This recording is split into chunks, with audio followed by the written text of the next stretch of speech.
एक आनुवांशिक पदार्थ है। इस बात की पुष्टि आज हम करेंगे एक एक्सपेरिमेंट के द्वारा। फ्रेडरिक ग्रिफिथ एक साइंटिस्ट थे। तो फ्रेडरिक ग्रिफिथ नामक साइंटिस्ट ने एक एक्सपेरिमेंट किया चूहे पर।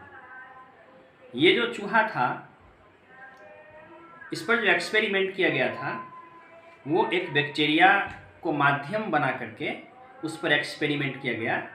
इस बैक्टीरिया का नाम था स्ट्रेप्टोकोकस न्यूमोनी। स्ट्रेप्टोकोकस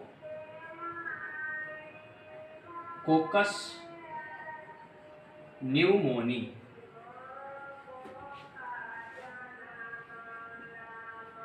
स्ट्रेप्टोकोकस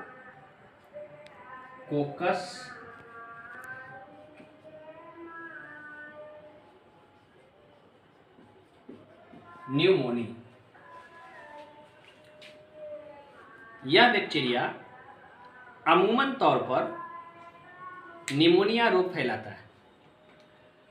तो इसके दो टाइप होते हैं। एक टाइप है एस टाइप और दूसरा है आर टाइप। यानी इसके दो टाइप हो गए, एक हो गया एस टाइप और दूसरा हो गया आर टाइप।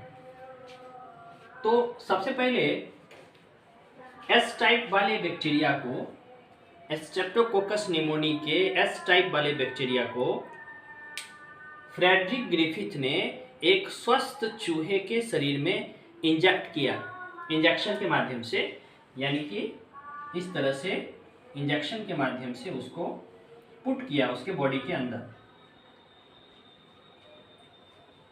अब इंजेक्शन के माध्यम से जब उसको पुट किया, उसके अंदर इंजेक्ट किया, तो एस टाइप वाला जब उसके अंदर गया, चूहे के अंदर गया, तो चूहे को निमोनिया हो गया और चूहा निमोनिया रोग से ग्रसित होकर मर गया।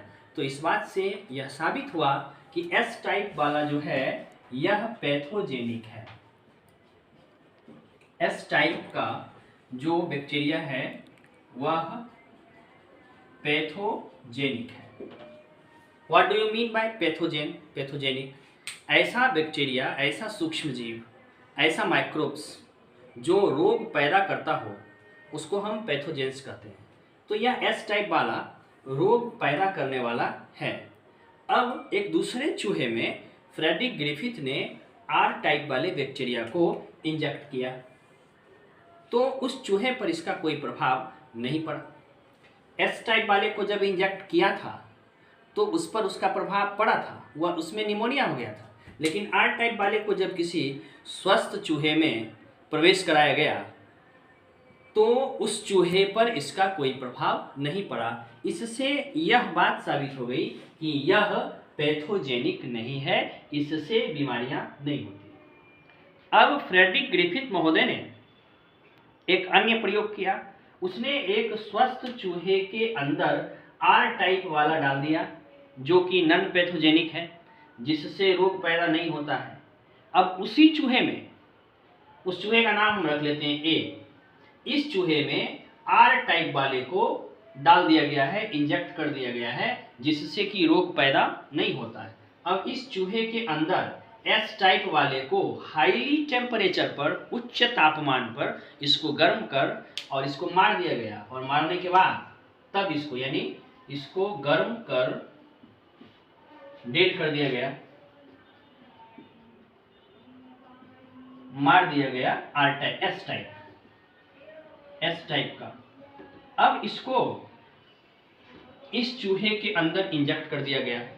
जब इस चूहे के अंदर इंजेक्ट कर दिया गया तो सोचने वाली बात है कि आर टाइप वाले को जब इसमें डाला गया था तो आर टाइप वाले के पास पैथोजेनिक कैरेक्टर नहीं है। अब आर टाइप वाला इसमें रोग पैदा नहीं कर सकता है। इसी में जब एस टाइप वाले को मार करके इसमें डाला गया तो इसमें इन्फेक्शन पाया गया, यानी यह मर गया, इसमें रोग पैदा हो गए, निमोनिया हो गया और ये मर गया। जब इसके मृत शरीर का पुनः उस पर रिसर्च किया गया तो उसके बॉडी में एस टाइप वाला डीएनए पाया गया, एस टाइप वाले बैक्टीरिया का डीएनए पाया गया, जबकि उसमें डाला गया था जिंदा आर टाइप और मुर्दा एस टाइप। पाया गया किसका? एस टाइप का डीएनए। तो एस टाइप का डीएनए कैसे आया? वह आया आर टाइप के माध्यम से। तो आर टाइप वाले के माध्यम से ट्रांसफर हुआ डीएनए। तो डीएनए ट्रांसफेरेबल है और वह जेनेटिकल है, वह एक जनरेशन से दूसरे जनरेशन में जा सकता है। तो इससे इस एक्सपेरिमेंट द्वारा फ्रेडरिक ग्रिफिथ ने यह प्रूफ कर दिया कि डीएनए एक आनुवांशिक पदार्थ है, DNA is a genetic matter. और आप इन सारी चीज़ों को, मैंने जो किताब लिखी है, जो पुस्तक लिखी है कंप्लीट बायोलॉजी, तो उसमें भी आप इन सब चीज़ों को पढ़ सकते हैं और बड़े आसानी से समझ भी सकते हैं। और ये किताब लगभग बाज़ार में हर दुकान पर उपलब्ध है।